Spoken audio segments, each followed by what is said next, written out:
acclame, acclame. Alléluia. Oh, merci Seigneur pour ta grâce, ta fidélité. Gloire à toi, Seigneur. Merci Seigneur. Gloire à toi, Seigneur. Alléluia. Merci Seigneur. Je louerai l'Éternel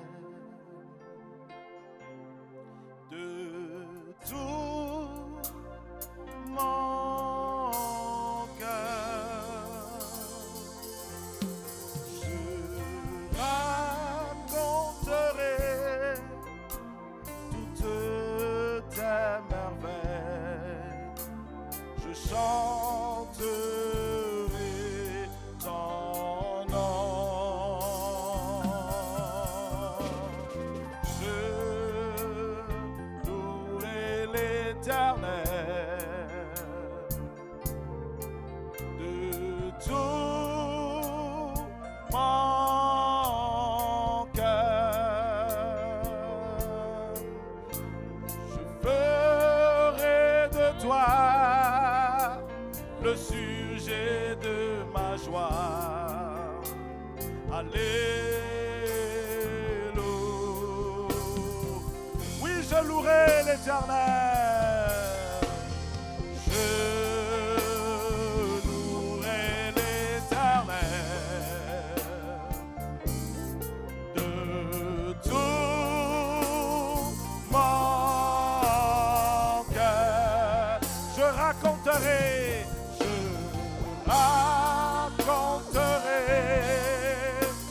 toutes tes merveilles.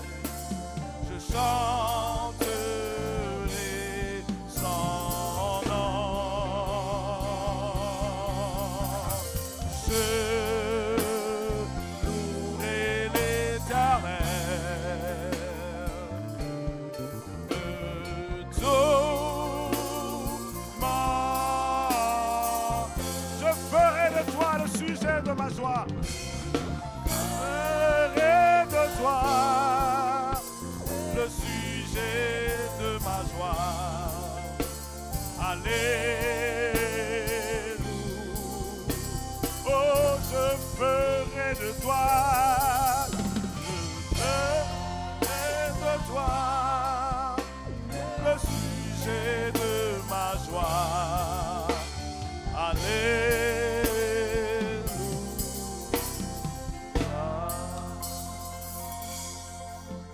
En effet, Seigneur, nous voulons faire de toi le sujet de notre joie. Parce que quand nous regardons l'œuvre que tu as accomplie pour nous, nous ne pouvons qu'être dans la joie. Parce qu'il n'y a que de bonnes nouvelles qui nous attendent. Nous voulons te célébrer ce soir, te dire merci. Te dire combien nous t'aimons. Nous sommes fiers d'être tes enfants et d'être dans ta présence ce matin. Je veux m'abandonner entre tes mains, Seigneur. Et je prie que ton esprit m'environne. Que l'onction et la grâce qui coulent dans la vie de ton serviteur, mon Père, puissent m'environner, m'illuminer. Afin que ce soir, je sois un instrument entre tes mains. Un instrument que tu vas utiliser pour parler à ton peuple. Fais du bien à ton peuple. Qu'à la fin de ce moment, toute la gloire te revienne. Par Jésus-Christ, notre Seigneur et Sauveur, nous avons prié. Amen, amen, acclame le Seigneur. Je ferai de toi le sujet de ma joie. Alléluia. Acclame fortement le roi des rois. Amen, que le nom du Seigneur soit béni. Bénir Dieu pour le groupe musical, soyez bénis. Acclame Dieu, peuple de Dieu, acclame pour ta propre vie. Amen. Je voudrais vous inviter à prendre vos Bibles avec moi dans le livre de 2 Rois, le chapitre 4, du verset 1 au verset 7. Si c'est trouvé, on va se tenir debout pour faire la lecture de la parole de Dieu.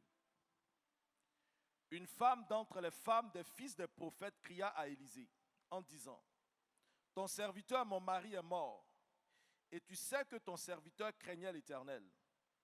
Or, le créancier est venu pour prendre mes 2 enfants et en faire ses esclaves. Élisée lui dit, que puis-je faire pour toi? Dis-moi, qu'as-tu à la maison? Elle répondit, ta servante n'a rien du tout à la maison qu'un vase d'huile.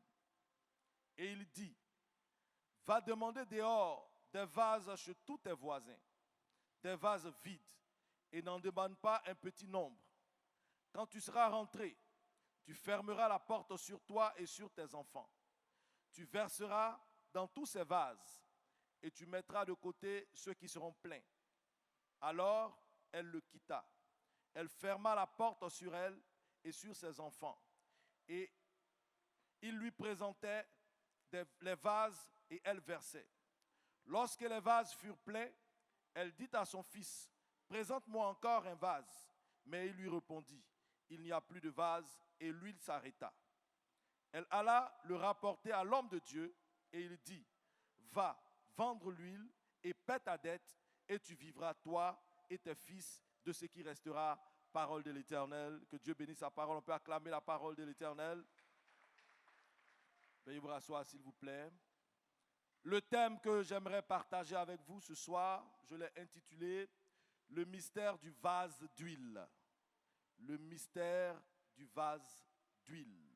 Un mystère est un secret. C'est quelque chose de caché qui est inaccessible à la raison. C'est quelque chose que nous ne pouvons pas connaître si nous n'avons pas la révélation. Naturellement, un vase est un bocal qui contient un élément, qui contient quelque chose. Il peut être en bois, il peut être en verre, il peut être multiforme si vous voulez. N'est-ce pas? Et vous comprendrez avec moi que cette histoire est une histoire très pathétique, c'est une histoire triste. C'est l'une des histoires les plus tristes de la Bible, où la femme d'un serviteur de Dieu, de surcroît un prophète. Et vous savez avec moi que à cette époque, les prophètes étaient les représentants directs de Dieu. C'est par eux qu'on consultait l'Éternel. C'est par eux qu'on avait la voix de l'Éternel. C'est par eux qu'on avait la parole de Dieu. Et il y avait à cette époque une école de prophètes qui était dirigée par le prophète Élisée. Et la Bible dit que l'un de ses pensionnaires, qui était donc dans son école, va mourir. On ne sait de quoi. La Bible ne nous dit pas dans quelles circonstances cet homme est mort. Mais la Bible dit tout simplement que cet homme est mort. Il a laissé sa femme et ses 2 enfants. Mais il ne les a pas laissés seulement comme ça, mais il les a laissés avec des dettes. Il n'a laissé aucun héritage. Il a seulement laissé des dettes. Il a laissé des dettes à cette femme. Et le créancier à qui il devait est venu. La Bible dit le créancier est venu. Ça veut dire que le créancier était à la porte et il réclamait son argent. L'argent que l'homme de Dieu n'a pas pu rembourser avant sa mort. Il veut prendre les 2 enfants qui restent à cette femme pour en faire ses esclaves. C'est là toute la problématique de ce message. Le mystère du vase d'huile. Que va faire cette femme? Va-t-elle livrer ses enfants en esclavage afin d'être libre? A-t-elle l'argent pour rembourser au créancier? Non, elle n'a pas d'argent. Elle n'a rien du tout. Mais cette femme ne va pas se laisser compter. Cette femme ne va pas se laisser faire. Cette femme ne va pas accepter qu'un second drame arrive dans sa maison. Son mari est mort. Elle n'a pas pu faire quelque chose. Elle n'a pas pu intervenir. Mais cette fois, elle ne laissera pas la chose se passer comme ça. Elle ne laissera pas le créancier prendre ses enfants. Je veux dire à quelqu'un, cette fois, tu ne laisseras pas l'ennemi te prendre ce que tu as de plus cher dans ta vie. Ces 2 enfants constituaient les 2 personnes les plus chères de sa vie. Elle a perdu son mari. Elle n'a plus personne. Est-ce qu'elle va laisser le créancier prendre ses enfants? C'est non. Je veux dire à quelqu'un, ne laisse pas l'ennemi violer ton intimité. Ne laisse pas Satan te prendre ce que tu as de plus cher dans ta vie. Parce que s'il te prend cela, il t'aura tué 2 fois. Et cette femme qui s'est distinguée de la pénombre, la Bible dit, c'est une femme d'entre les femmes des fils des prophètes. Donc, elle est sortie d'entre ces femmes. Ça veut dire qu'elle a décidé de se distinguer. Elle a décidé de ne pas penser comme les autres. Elle a décidé de ne pas agir à la normale. Elle a décidé de ne pas abdiquer. Parce que le commun des mortels aurait abdiqué, aurait dit « je ne peux rien ». À l'impossible, nul n'est tenu. Tu peux prendre les enfants, faire de ce que tu veux, je me débrouillerai pour voir comment je pourrais rembourser un jour et récupérer mes enfants. Elle a dit, non, ce n'est pas possible, mes enfants n'iront nulle part parce que ta dette, nous allons la rembourser. Je veux dire à quelqu'un qui est endetté, je veux dire à quelqu'un qui croupit sous le poids des dettes, qu'il y a une solution à cette dette. Dieu est capable de régler la situation. Dieu est capable de changer les choses, car la Bible dit qu'il appelle les choses qui ne sont pas comme si elles étaient. Cette femme ne va pas se résigner. La Bible dit qu'elle a crié à Élisée le prophète. Alléluia. Elle est allée vers Élisée le prophète. Elle a crié à Élisée le prophète. Pourquoi? Parce qu'elle ne voulait pas que l'évidence qu'elle voyait soit sa réalité de tous les jours. Vous savez, il y a des évidences dans notre vie. Il y a des choses qui meublent notre quotidien tous les jours que nous acceptons, mais nous ne sommes pas obligés de les accepter. Parce que si Dieu ne les accepte pas, nous ne sommes pas non plus obligés de les accepter. Alléluia. Même s'il y a des évidences dans ta vie, les choses ne doivent pas finir comme le diable a décidé. Les choses ne finiront pas comme le diable a décidé. Les choses finiront comme Dieu a décidé et comme tu l'auras décidé. Alléluia. Regardez une chose que je vais vous faire remarquer. Dans ce texte, elle dit, ton serviteur, mon mari, est mort. Et tu sais que mon serviteur craignait l'Éternel. Or, le créancier est venu pour prendre mes 2 enfants et en faire des esclaves. Il y a une chose qui me choque. Elle précise que Élisée sait que son serviteur, elle, son mari, craignait l'Éternel. La question que je me suis posée, comment on peut craindre l'Éternel et être aussi malheureux? Comment on peut craindre l'Éternel et se faire voler sa bénédiction? Comment on peut craindre l'Éternel et se faire arracher beaucoup de choses? Et cette femme ne comprenait pas non plus. C'est pour cela qu'elle interpelle son maître Élisée pour lui dire, tu sais que ton serviteur, mon mari, craignait l'Éternel. Mais était-ce suffisant pour qu'il puisse rembourser ses dettes parce qu'il craignait l'Éternel? C'est le point d'interrogation. Était-ce suffisant de craindre l'Éternel et d'être prospère? Voilà la question que cette femme posait à Élisée. Et Élisée va l'orienter parce que cette femme va finir par comprendre que la crainte de l'Éternel seule ne suffit pas pour pouvoir gérer sa vie, payer ses dettes, vivre dans la joie, dans le bonheur. La crainte de l'Éternel seule ne suffit pas. Quelqu'un me dira, mais pourquoi? Je vais t'inviter dans le psaume 128, le verset 1. La Bible dit ceci. Heureux tout homme qui craint l'Éternel et qui marche dans ses voies. Je remarque que dans ce texte, il y a un élément qui manque à ce que la femme dit à Élisée. Elle dit, tu sais que ton serviteur, mon mari, craignait l'Éternel. Point. David nous dit, heureux tout homme qui craint l'Éternel, virgule, qui marche dans ses voies.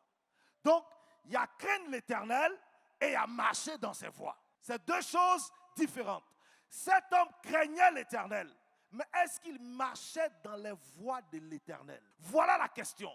Donc, cette femme ne comprend pas que son mari craigne l'Éternel et que la maladie soit son partage.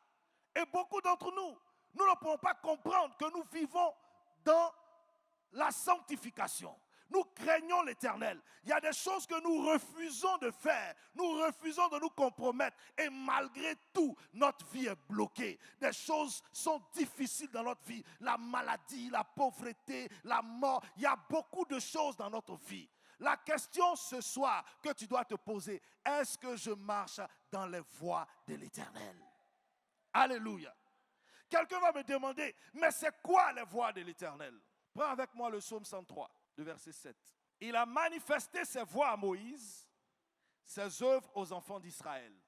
Donc vous voyez, la Bible dit quoi?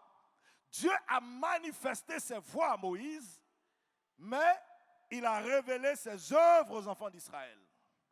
Les œuvres, c'est que Dieu faisait descendre le pain du ciel, ils mangeaient. Ils étaient heureux. Quand ils avaient soif, l'eau sortait du rocher, ils buvaient, ils étaient heureux. Mais personne d'eux ne savait comment le pain descendait du ciel et comment faire sortir l'eau du rocher. Donc, les voies de Dieu sont les instructions que le prophète donne. Le prophète donne des instructions. Quand ces instructions sont suivies, ces instructions nous ouvrent la voie de Dieu. Est-ce que vous comprenez? Quand ces instructions sont données, la Bible nous donne des instructions. Je prends un exemple. Cette année, une instruction a été donnée. L'année de tout accomplissement. N'est-ce pas? Donc, l'année de tout accomplissement doit t'amener à ouvrir les voies de Dieu dans le domaine de l'accomplissement. Au point où rien ne doit rester inachevé dans ta vie. Donc, le travail t'incombe de rechercher les voies de l'Éternel. Au lieu de rechercher les voies de l'Éternel, nous attendons les œuvres de l'Éternel. On dit, j'attends, Dieu va faire. Dieu a déjà fait, il ne fera plus. Il a déjà tout accompli. Le travail est maintenant entre tes mains de découvrir les voies de l'Éternel et de les appliquer à ta vie. Alléluia. C'est en cela que Élisée va instruire cette femme à chercher les voies de l'Éternel.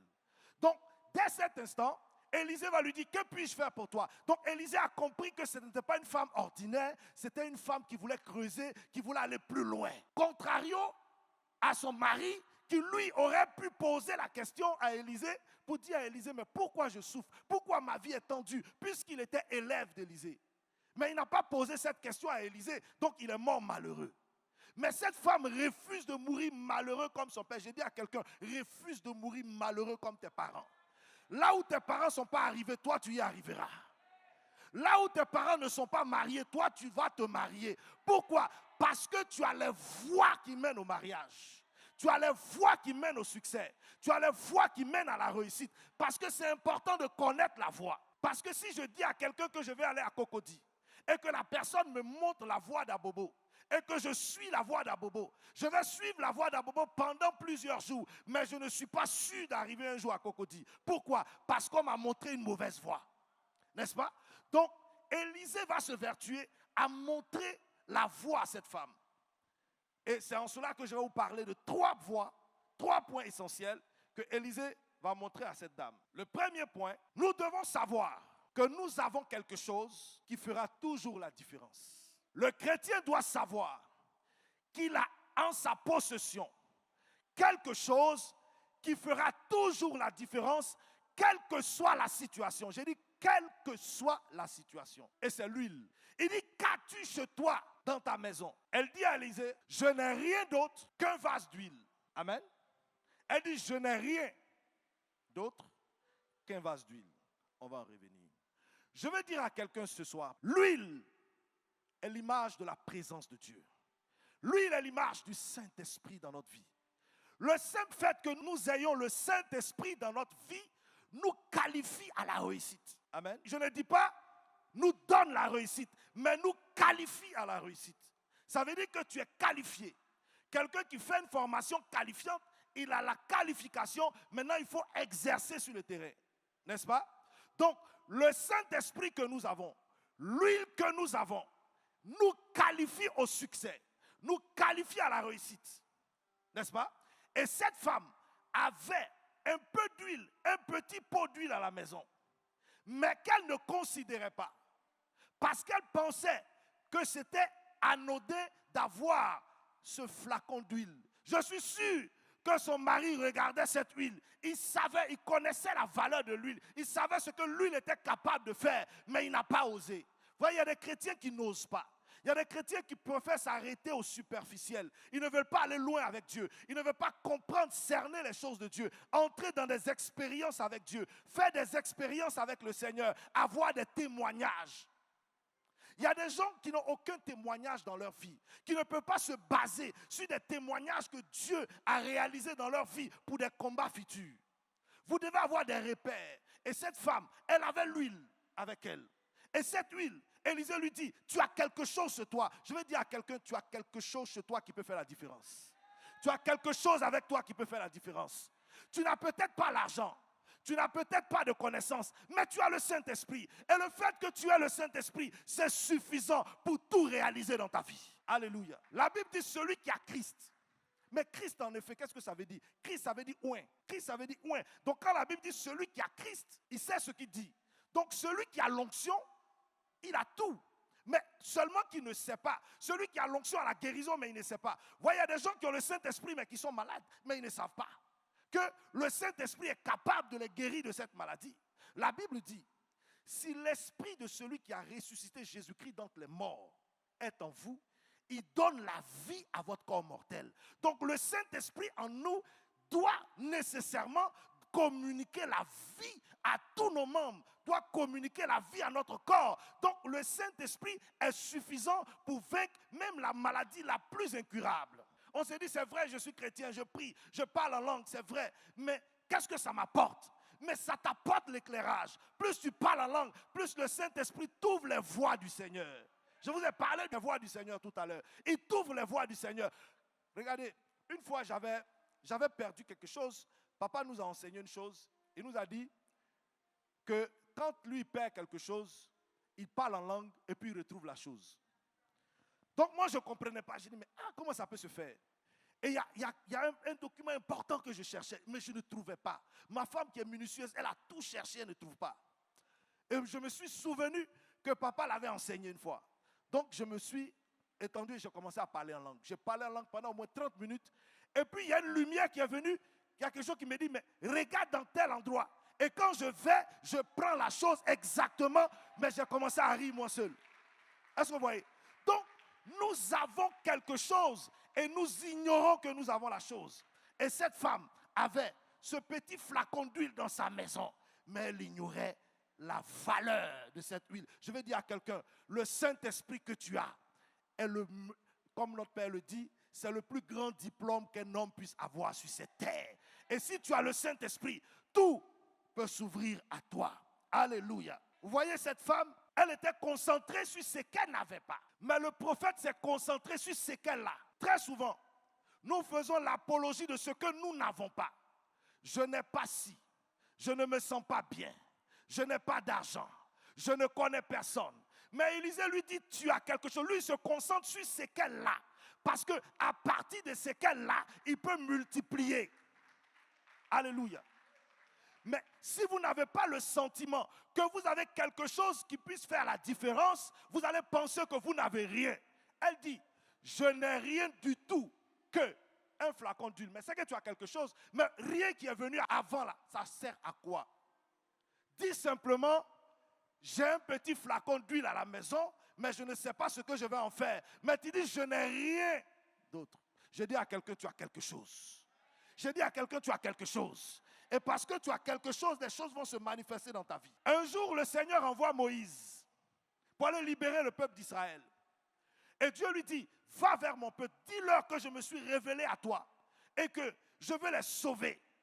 Moïse dit, mais ils ne croiront pas si je vais que je leur dis que le Dieu de nos pères s'est révélé à moi et qui dit qu'il va vous faire sortir de l'Égypte pour vous envoyer vers un pays où coule le lait et le miel. Ils ne vont pas me croire. Dieu lui dit, qu'as-tu dans ta main? Exode chapitre 4. Il dit, qu'as-tu dans ta main? Moïse pensait qu'il n'avait qu'un bâton dans la main. Mais Moïse avait la puissance de libération dans sa main. Mais il ne le savait pas. Moïse pensait qu'il avait un simple bâton. Dieu lui dit, laisse tomber le bâton. Quand il laisse tomber le bâton devient un serpent. Mais comment Moïse aurait-il pu penser que le bâton qui était dans sa main était un serpent? Ce serpent allait avaler les serpents de Pharaon. Je veux dire à quelqu'un, tu as la puissance en toi, tu as la puissance dans ta main, mais tu ne réalises même pas que tu as cette puissance. Est-ce que quelqu'un peut réaliser ce soir? Quelqu'un peut réaliser ce soir qu'il a la puissance, qu'il a l'huile avec lui, que l'huile reste avec toi. L'huile fera la différence sur ta tête. L'huile a fait la différence avec David. La Bible dit dans 1 Samuel chapitre 16 que David fut oint. Dès que Samuel a mis la corne d'huile sur lui, la Bible dit qu'il a été oint. Dès cet instant et dans la suite des temps, l'huile t'accompagnera partout. Dans les moments les plus compliqués, dans les moments les plus difficiles, tu devras faire confiance à l'onction, à la grâce de Dieu dans ta vie, à la présence de Dieu dans ta vie. Joseph avait la présence de Dieu dans sa vie. Quelles que soient les situations par lesquelles il passait, cette présence faisait toujours la différence. Alléluia. Deuxième point que Élisée voulait montrer à cette femme, c'était de savoir que les ressources de Dieu sont toujours suffisantes et abondantes. Dieu ne vous donnera jamais quelque chose à moitié. Jamais. Il ne vous donnera pas un peu. Jamais. C'est la raison pour laquelle en Jean chapitre 10, le verset 10, il dit ceci. Il dit le voleur ne vient que pour égorger, dérober, égorger et détruire. Mais moi, le Fils de l'homme, je suis venu donner à mes brebis la vie, mais pas seulement la vie, mais la vie en a. La vie en a. Donc Dieu donne en abondance. Ce soir, j'annonce que tu as la vie en abondance. Oh, j'annonce à quelqu'un que tu as la vie en abondance. Même si le diable t'a fait croire que tu avais une demi-vie, je t'annonce ce soir que tu as la vie en abondance. Dieu ne donne jamais les choses à moitié. Il donne les choses en abondance. En abondance. Vous n'allez jamais voir Dieu dire, je te donne un peu. Non, il va. Ce qu'il t'a donné, en fait, c'est l'abondance. Mais toi, tu penses que c'est un peu. Regardez dans Matthieu chapitre 14. Lors de la multiplication des pains, qu'est-ce qui s'est passé? Les disciples se focalisaient sur ce qu'ils n'avaient pas. Jésus se focalisait sur les 5 pains et les 2 poissons. Les disciples se posaient des questions, comment on pouvait nourrir plus de 5000 personnes avec ces 5 pains et ces 2 poissons. Notre Seigneur a rendu grâce. Mais quand il a rendu grâce, le pain ne s'est pas multiplié automatiquement. Non. C'était encore les 5 pains et les 2 poissons. Maintenant, il leur dit, distribuez les instructions, les voies du Seigneur. Il a dit, distribuer. Certains parmi nous auraient dit, Seigneur, on ne peut pas distribuer ça. Ce n'est pas possible. Oui, c'est possible. C'est quand ils ont commencé à distribuer qu'ils se sont rendus compte qu'en réalité, c'était en train de se multiplier. Parce que quand ils enlevaient, qu'ils donnaient, ça se remplaçait. Quand ils enlevaient. Donc, tant que vous n'allez pas commencer à exercer, commencer à marcher dans les instructions que le prophète donne, vous ne verrez pas le miracle. Vous ne verrez pas le miracle. Donc certains attendent que le miracle arrive à eux, alors que vous devez aller chercher le miracle. Parce que la foi, vous savez, la foi est dynamique. La foi bouge. La foi n'est pas statique. La foi doit marcher. La foi doit aller vers. Donc si vous n'allez pas vers, vous n'allez pas avoir. Et donc quand ils ont commencé à distribuer, ils se sont rendus compte que non seulement les 5000 personnes ont mangé, mais il en est resté 12 paniers pleins. N'est-ce pas?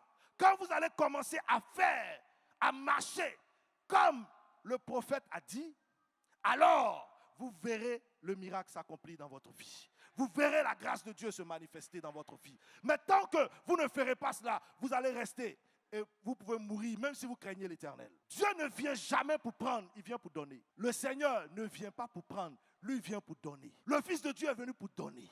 Dieu est venu, il a donné. Vous voyez, Dieu donne, Dieu ne prend jamais, c'est le diable qui prend. C'est le diable qui arrache. C'est le diable qui vole. Dieu donne. Donc on ne peut pas accuser Dieu de n'avoir rien donné à ses enfants. Dieu nous a tout donné. Mais nous ignorons que Dieu nous a donné. C'est le deuxième point. Savoir que les ressources que Dieu sont suffisantes et abondantes. Il dit à la femme, va dehors, demande des vases en grande quantité. Elle aurait pu se dire, mais c'est un petit flacon, toi tu demandes des vases en quantité, mais on fait ça comment? Le petit flacon, on ne sait même pas si c'est plein. Toi tu demandes des vases. Donc elle avait l'habitude de voir très petit. Le prophète est en train de changer sa mentalité. Vous voyez les voies de Dieu?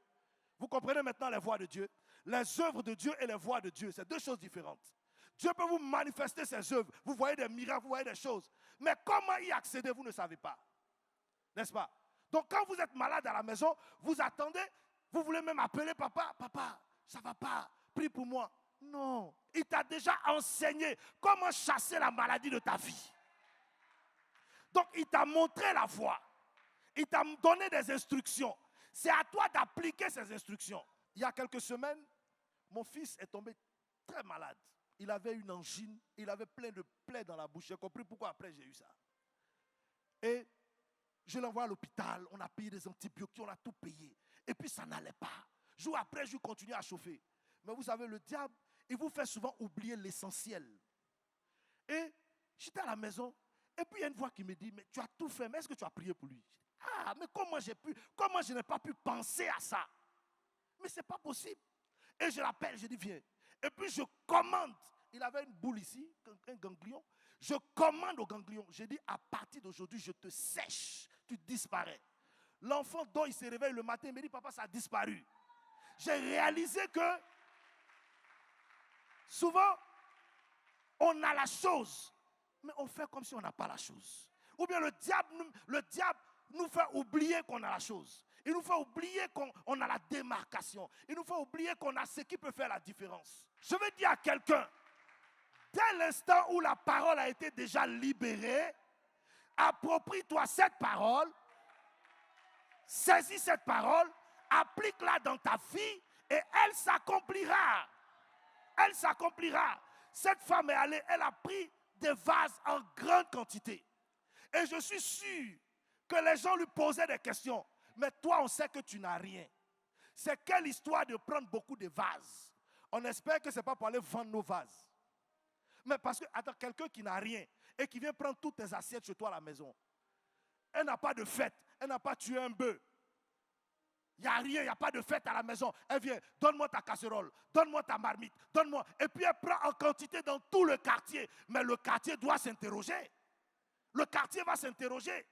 Donc, en réalité, elle était en train d'annoncer le miracle avant l'heure. Je vais dire à quelqu'un, dès l'instant où la parole de tout accomplissement a été déclarée, n'aie pas peur d'annoncer que tout est accompli dans ta vie. N'aie pas peur. N'aie pas peur. Vous savez, Dieu ne se dérobe pas de sa parole. Quand vous mettez Dieu à l'épreuve, Dieu relève toujours ses épreuves. Donc, quand vous rappelez à Dieu les paroles qu'il a dites, il se sent obligé de les exaucer. Alléluia. Elle a pris. Et là, nous venons à notre troisième point, pour terminer. Ferme la porte sur toi et tes enfants. Donc, troisième instruction du prophète, il lui dit, quand tu auras pris ces vases, ferme la porte sur toi et sur tes enfants. Mais pourquoi? La question que je me suis posée, mais pourquoi? J'ai compris que le bruit du dehors nous distrait. Il y a des bruits là-bas. Quand vous sortez d'ici et que la parole vous a touché, regardez souvent, un message vient. Le message est tellement fort. Et puis tu dis, non, ça c'est mon message. Dieu vient de me parler. Mais quand tu sors, il y a une autre parole qui vient combattre cette parole que tu as reçue. Elle vient attaquer cette parole.